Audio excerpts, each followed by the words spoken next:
Good day, everyone. I am Ansel Garcia, and today I will be presenting our case study. The title is A Glimpses into the Botanical Garden, a case study on the environment and ecological niche of the Molave tree, significantly known as the Vitex paviflora. Or let me introduce the Molave tree. So Molave tree is significantly known as a Vitex paviflora. This species naturally grows in the tropical countries like the Philippines, especially in marginal uplands or dry lowlands, forests. Because on its resilience and strong wood quality, Molave is often recommended of afforestation project and replacing program. But ecologically, the Molave tree plays a very important role in maintaining balance in terrestrial ecosystem. As a producer, it provides oxygen, shelter for different organisms, and it helps absorb stores carbon dioxide. Its strong root system also stabilizes the soils, which it prevents erosion and landslide. However, however, despite on this ecological, despite on its ecological importance, illegal cutting of Molave continues according to the FAO. The, the Philippines deforestation rates has increased about 2.48% annually compared to the only 1.4% during 1990s. This shows that the forest is loss is getting worse. So to respond to this issue, I believe that the government has to introduce a conservation strategies such as into conservations, protected areas system, special distribution, mapping, and education programs on sustainable forestry. Because of all these environmental pressures, problem, the Mulave tree in the UPLB or UP Los Baños Botanical Garden plays an important role in supporting the biodiversity and must be protected and sustainable. So the introduction. We begins with the species Vitex piviflora, which is commonly known in the Philippines as Molave. It belongs to the family of Verbaceae. Molave is a native tree that usually grows in the dry lowlands forests. So it's especially in an area with rocky terrains, grassy slopes, and limestone soils. Sometimes it can also be found in the coastal rainforest or hill forests. This tree daw is naturally abundant in tropical countries such as the Philippines, Indonesia, and Malaysia. Sa mga lugar na ito, o may malinaw sila na wet and dry season o its ability to survive in the dry and rocky environment show it house the hardly the adaptable Molabe is a species. So the Molabe is classified as a medium to the large size tree. It can grow as a tall of 30 to 38 meters. Yun daw yung grow o size ng Molave tree or 30 to 38 meters, which it makes it one of the sturdy native sturdy native hardwood species in the Philippines. Its trunk or bole can reach about 125 to 200 centimeters in diameter. And some of these cases, it can grow straight without branches up to 20 meters. However, in the natural condition, Molave often grows a bit shorter. Why? It may appear slightly crooked or sometimes forming better recess at the base. Its bark can be smooth or flaky, with, with colors ranging from light gray to light yellowish brown. Molave wood is known for being very dense. Why? Because the wood is density around 940 kilograms per cubic meter at 15% moisture content. Because of this, the wood is extremely durable and resistant to pests or decay.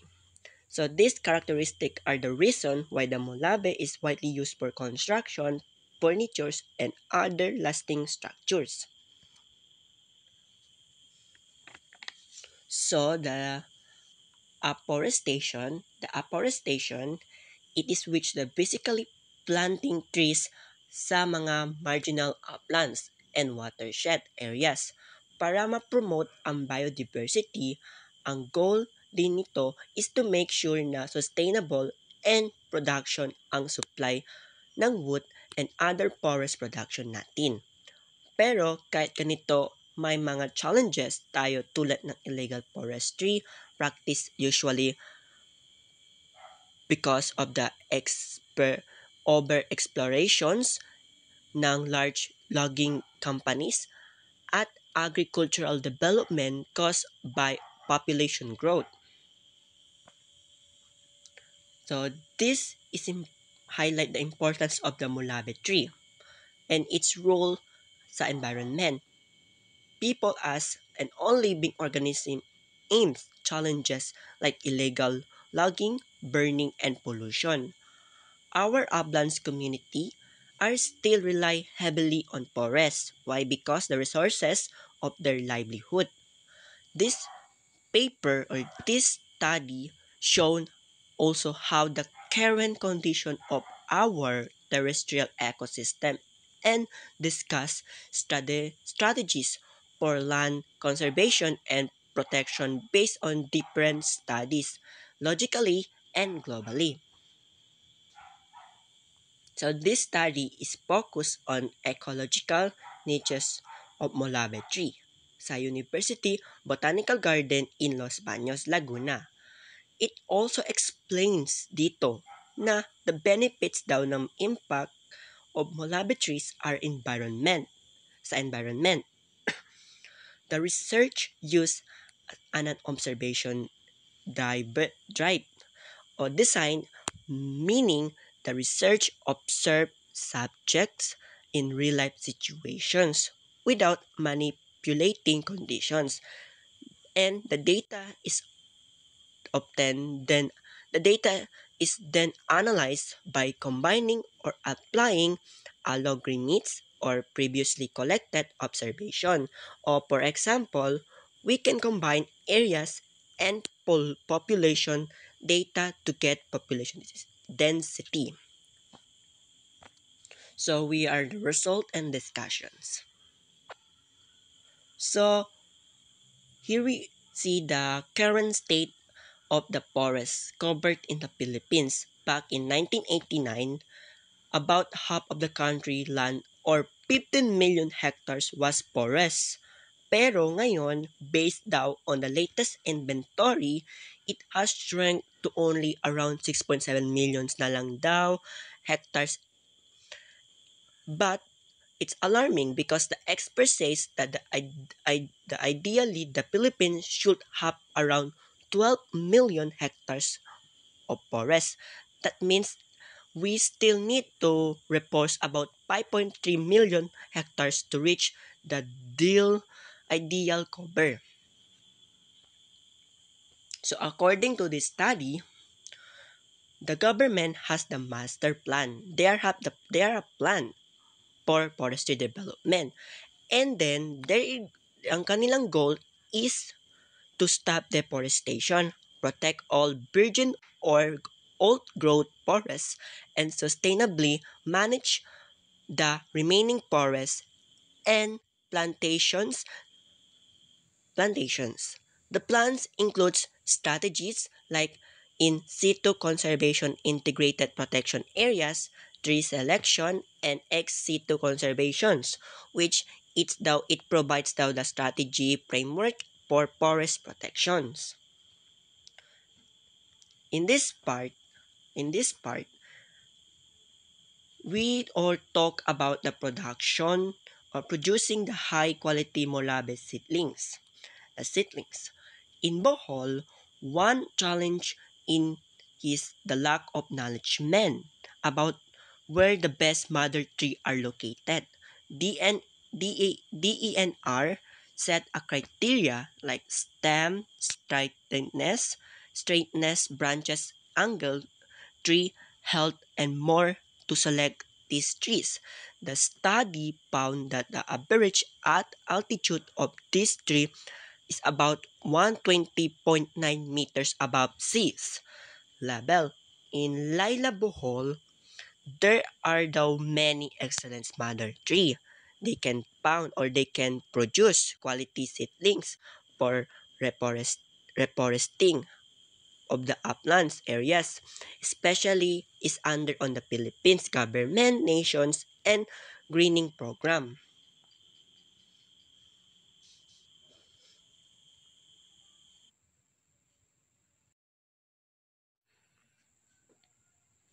So this is show how the farmers view the native and the introduce of the tree. They value the native trees based on the both economic and ecological importance.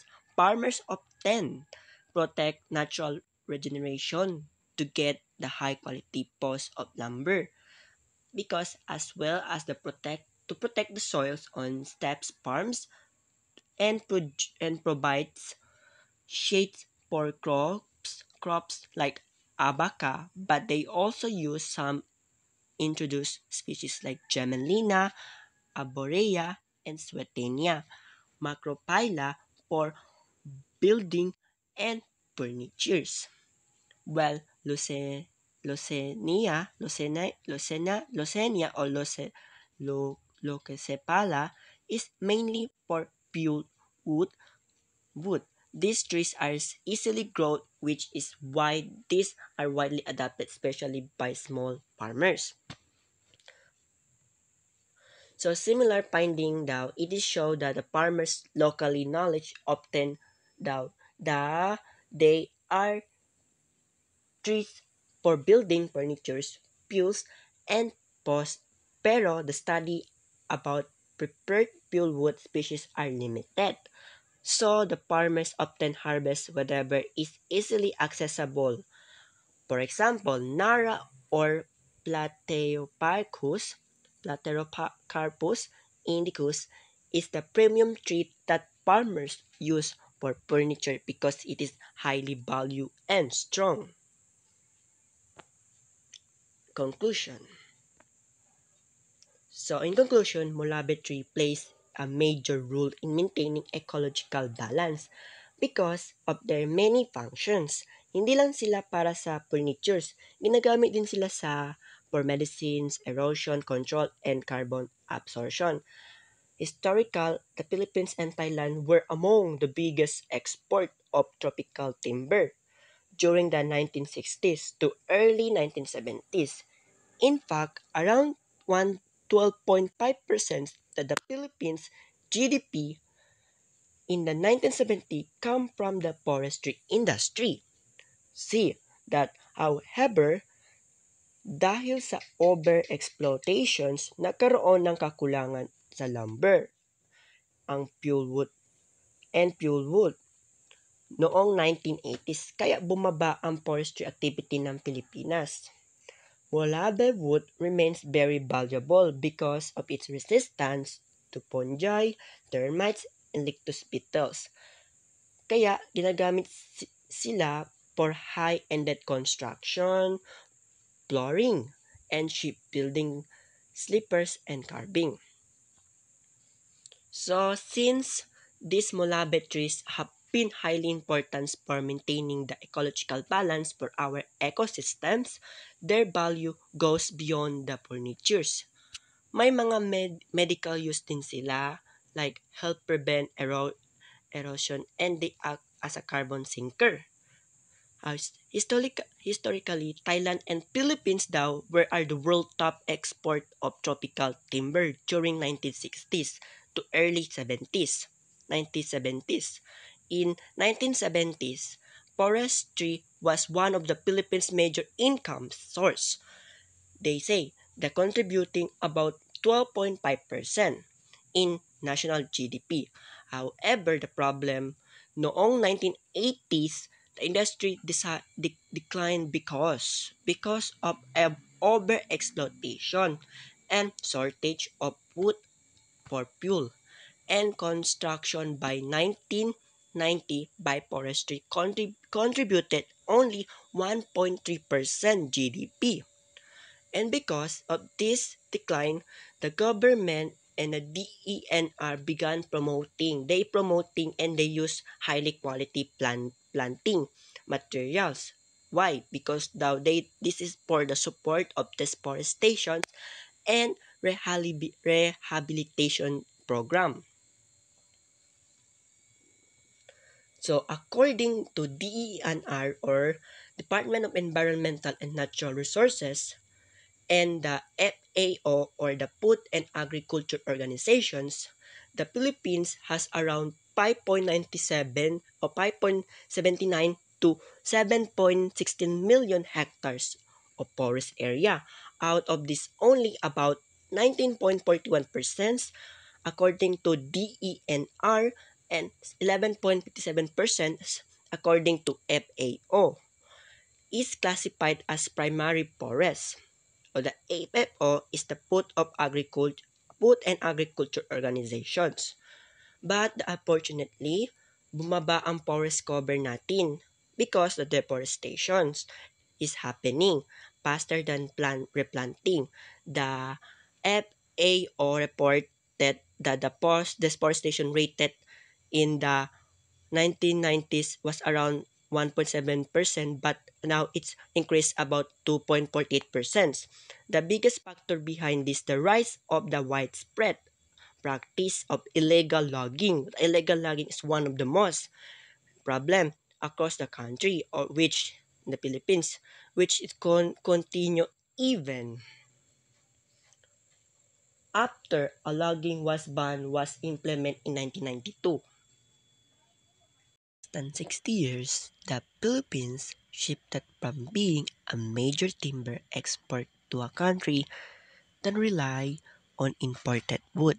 By 2003, the Philippines imported large volume, around 356,000 cubic meters of logs, 338,000 cubic meters of sawn wood, and 93,000 cubic meters of veneer. Most of this import now come from China and Taiwan for sawn wood, Malaysia for veneer, and Indonesia, Malaysia, and Papua New Guinea for logs. This show, nakikita natin that the Philippines now is depend on the import timber. Nagiging depends na lang ang Pilipinas on the import timber to meet its domestic wood requirements.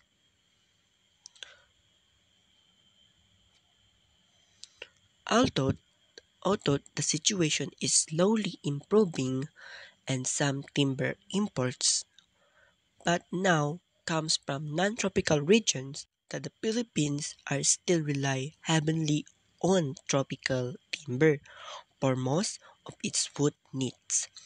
The export data is medyo unclear siya.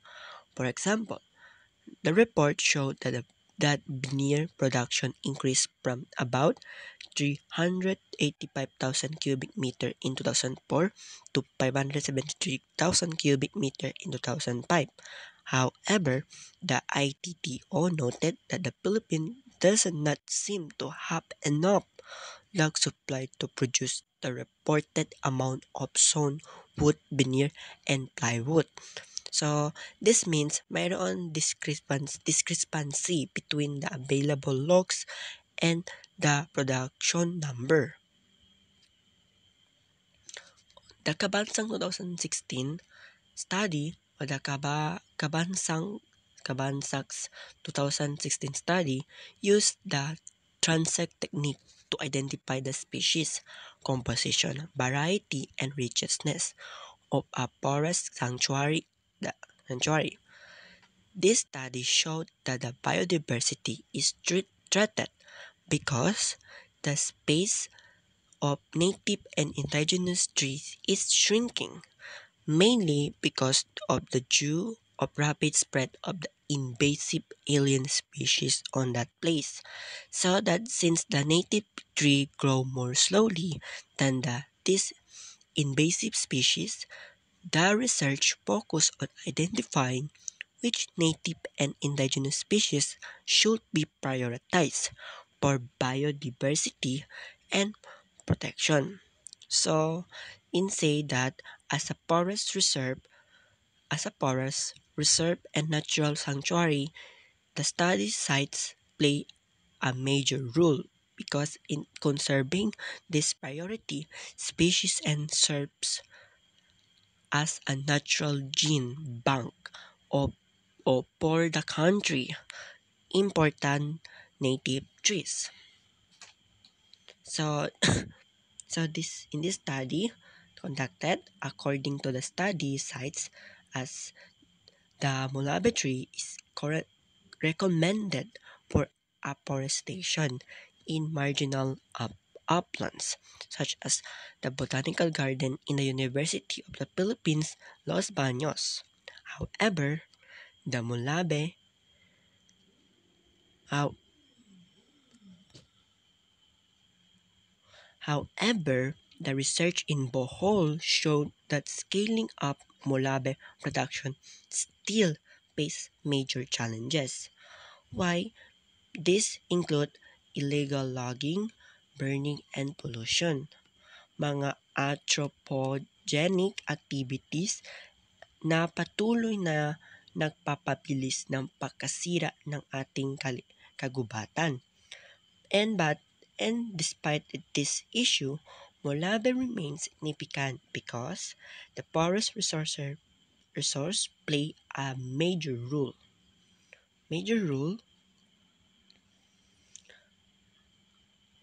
in the livelihood farmers, especially those living in uplands areas where environmental degradation is more severe.